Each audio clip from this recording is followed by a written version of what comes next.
Lepo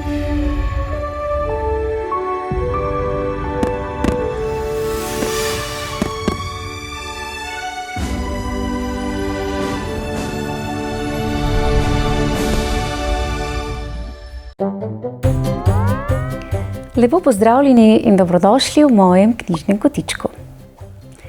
Današnja pravljica je prav posebna, saj jo z velikim veseljem poklanjam Džukanu, ki ravno danes, 24. februarja leta 2026, praznuje svoj 7. rojstni dan. Dragi Džukan, vse najboljše in najlepše. Naj bodo tvoji dnevi polni zabave, smeha, iskrivih presenečenj in zgodb, ob katerih se bo še dolgo nasmihal. In ker zelo rad prisluhneš zabavnim in malce navihanim pravljicam, te danes čaka prav posebna zgodba. Namreč spoznali bomo petelina Popija, ki je bil prepričan, da je leteti čisto preprosta stvar. A včasih nas življenje nauči, da ni vse tako enostavno, kot se zdi na prvi pogled. Predlagam, da se udobno namestimo in prisluhnemo pravljici zaslavljenca Džukana, nastali izpod peresa slovenske pisateljice Mojceje Bonte z naslovom O petelinu, ki je hotel leteti.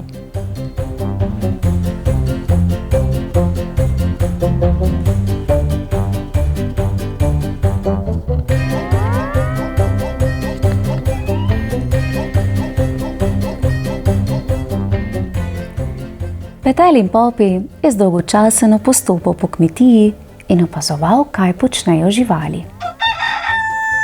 Kam pa odhajate? Je vprašal raco, ki je svoje račke postavljala v vrsto.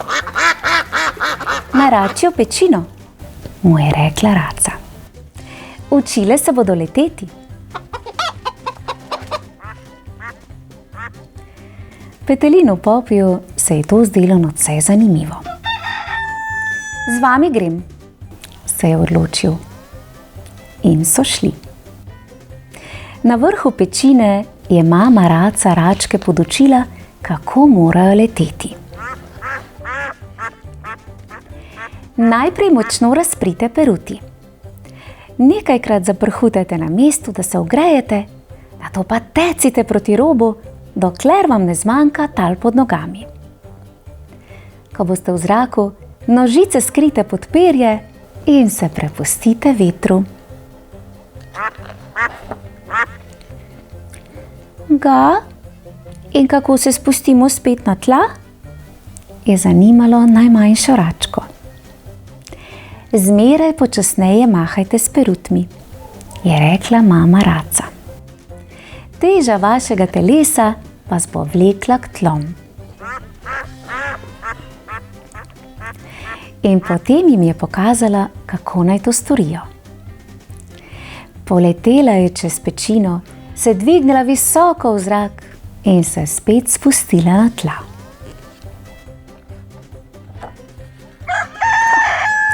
Nič lažjega, je bil navdušen Petelin Popi.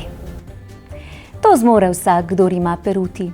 In jaz jih imam, pa še lepše so kot tvoje. Se je postavljal pred raco. Raca ob njegovem šopirjenju ni izgubljala besed. Toda ko je Petelin Popi stopil k pečini, da bi poletel, ga je posvarila. Na tvojem mestu tega ne bi storila, je rekla. Pa, le zakaj? Se je začudil Petelin Popi. Nisem še videla petelina, ki bi poletel višje od strehe kokošnjaka. Ga je skušala odvrniti raca. Saj ne bom poletel navzgor, ampak navzdol, je v odgovor zakikirikal Petelin Popi. In je pri priči vzel zalet in se spustil s pečine. Račke so prestrašeno opazovale, kako se je boril z vetrom, višino in svojo težo. In bolj kot je zamahoval s perutmi, bolj ga je obračalo in ga vleklo navzdol. Celo jadrati je poskušal. a še do 10 niso uspele prešteti, ko je leteči petelin z vso silo treščil naravnost med pekoče koprive. Au! Hej! Je bilo vse, kar so slišale.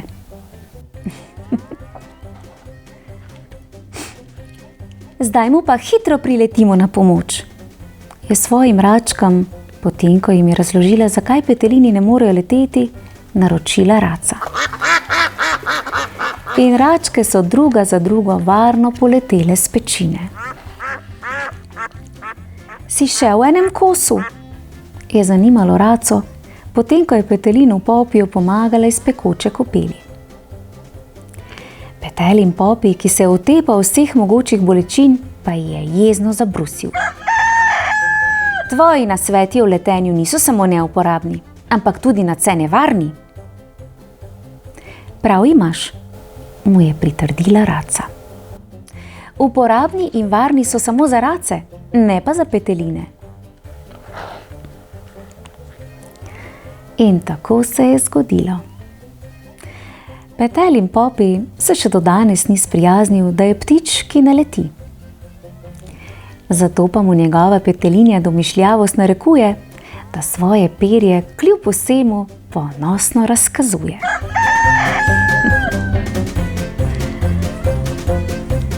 Kako zabavna in hkrati poučna zgodba. Petelin Popi je spoznal, da ni vsak nasvet pravi za vsakogar. In da je včasih dobro najprej poslušati, razmisliti in šele potem leteti. Dragi Džukan, naj te ta pravljica spomni, da je pogum čudovita lastnost. Še lepše pa je, če ga spremljata modrost in malce previdnosti. Mojem knjižnem kotičku pa lahko prisluhnete še drugim zabavnim pravljicam, ki kar zvabijo na smešek na vaš obraz. Prijazno vabljeni k poslušanju. Pravličen pozdravček slavljencu Džukanu in pa seveda vsem ostalim poslušalcem pravličnega sveta v mojem knjižnem kotičku. Čau, čau! Ja, kdor visoko leta, nizko pade. Zelo zabavna pravljica.